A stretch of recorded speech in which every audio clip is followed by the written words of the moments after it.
Halo MotoGP lovers, selamat datang di channel FMGP Sport, channel yang akan menyajikan berita seputar dunia balap spesial untuk Anda. Jika Sobat GP terhibur dengan berita yang kami sajikan, jangan lupa subscribe dan nyalakan notifikasinya. Baiklah, langsung saja mari kita simak berita selengkapnya.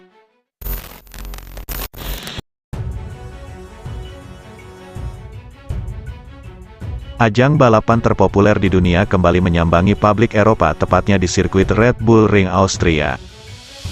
Pada Minggu, tanggal 21 Agustus tahun 2022, akan menjadi pembuktian bagi Ducati untuk melanjutkan dominasi di Red Bull Ring, atau pabrikan lain mampu mengacaukan mereka. Ducati menempatkan 5 pembalapnya dalam 2 barisan terdepan untuk memulai balapan di sirkuit Red Bull Ring. Fabio Quartararo yang ada di posisi kelima berhasil sedikit mengacaukan dominasi pabrikan Italia itu. Tetapi Quartararo dinilai tak terlalu memberikan ancaman bagi Ducati di Austria karena Yamaha YZR M1 yang tak cocok dengan karakter trek di sana. Kendati begitu, perlu diingat El Diablo berhasil mendapatkan 2 podium dalam 3 balapan terakhir di sana. Melihat konsistensi Quartararo sepanjang musim ini, Ducati tampaknya harus waspada dengan apa yang dapat dilakukan juara dunia bertahan MotoGP itu. Selain kondisi hujan yang dapat memengaruhi hasil akhir, pada balapan kali ini, Enea Bastianini difavoritkan menjadi pemenang, dengan menggeber Ducati Desmosedici GP21 dan start dari pole position. Tetapi Francesco Bagnaia akan berusaha mencetak hat-trick demi memperkecil jarak dengan Quartararo di klasemen.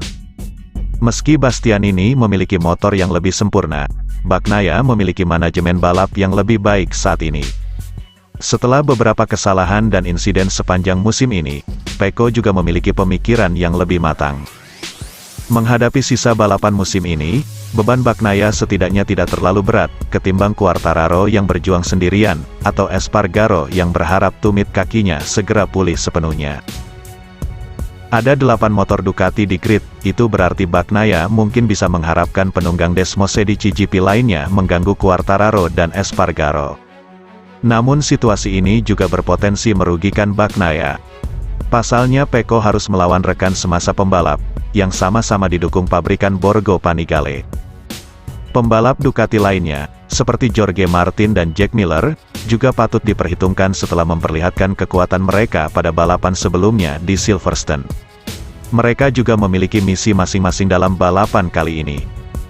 Martin yang akan start dari grid keempat berusaha naik podium untuk memberi bukti kepada Ducati bahwa dirinya pantas memperkuat tim pabrikan. Sedangkan Miller ingin terus mendapatkan hasil terbaik untuk memberikan kesan manis kepada Ducati. Sementara itu, Maverick Vinales juga patut diwaspadai setelah menunjukkan penampilan impresif di Silverstone. Pembalap Aprilia itu juga sedang dalam momentum bagus sehingga bisa mengacaukan persaingan di barisan depan. Konsistensi Top Gun juga sangat dibutuhkan di sepanjang balapan agar memberikan tontonan menarik di penghujung balapan. Mengingat apa yang dilakukannya pada lap-lap terakhir di Silverstone menghidupkan kembali persaingan di MotoGP. Sedangkan para pembalap Honda yang akan start dari posisi tidak menguntungkan harus bekerja lebih keras. Meski Marc Marquez berada di padok pabrikan Jepang itu, nyatanya belum bisa memberikan dampak besar terhadap performa tim. Sobat GP jangan kemana-mana, karena setelah ini masih ada berita menarik lainnya.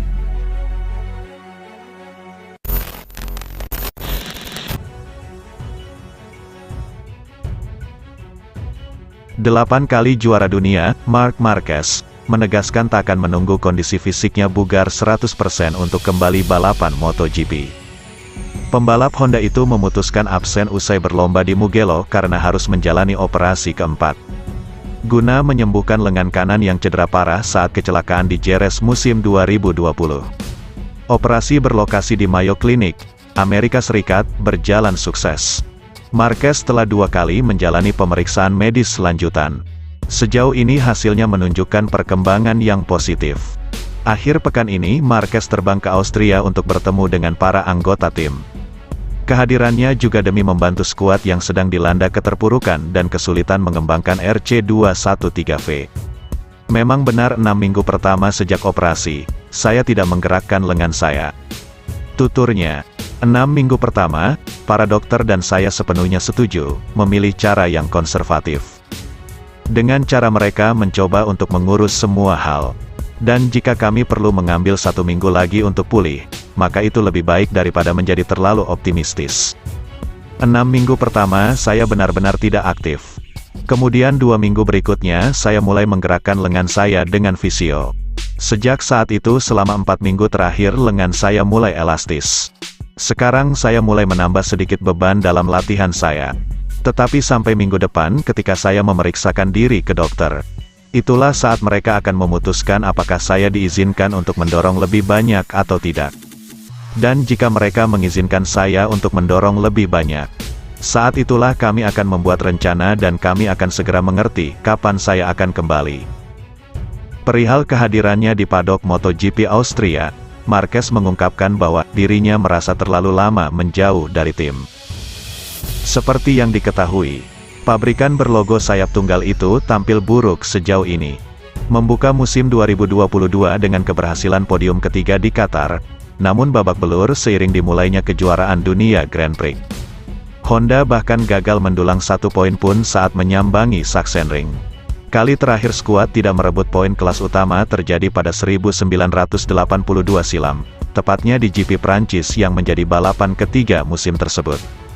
Ditanya apa yang dirasanya perlu diubah di Repsol Honda Team dalam menatap 2023. Marquez menyebut konsep sebagai faktor yang harus disoroti. Kami berbicara sepanjang waktu dan ketika saya mengatakan tim, itu bukan orang, itu konsep tim. Ucapnya, kami melihat tim-tim Eropa bekerja dengan cara yang berbeda. Kami melihat Honda bekerja lebih keras, lebih dari sebelumnya. Mereka bekerja, anggarannya ada dan Anda tidak bisa mengatakan tidak.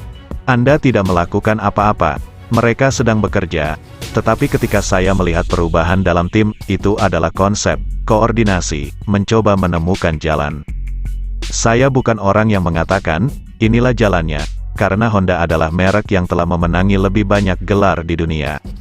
Saya di sini bersama Honda karena saya percaya pada mereka. Dan saya yakin saya bisa kembali ke balapan bersama mereka. Namun memang benar bahwa mereka perlu memahami cara mengatur dengan baik karena setiap kali kami menghadapi lebih banyak balapan, lebih sedikit tes, pekerjaan di pabrik menjadi lebih penting dibandingkan di sirkuit. Tetapi saat berada di sirkuit, kami perlu bekerja lebih banyak dengan orang-orang pabrik. Pungkas The Baby Alien.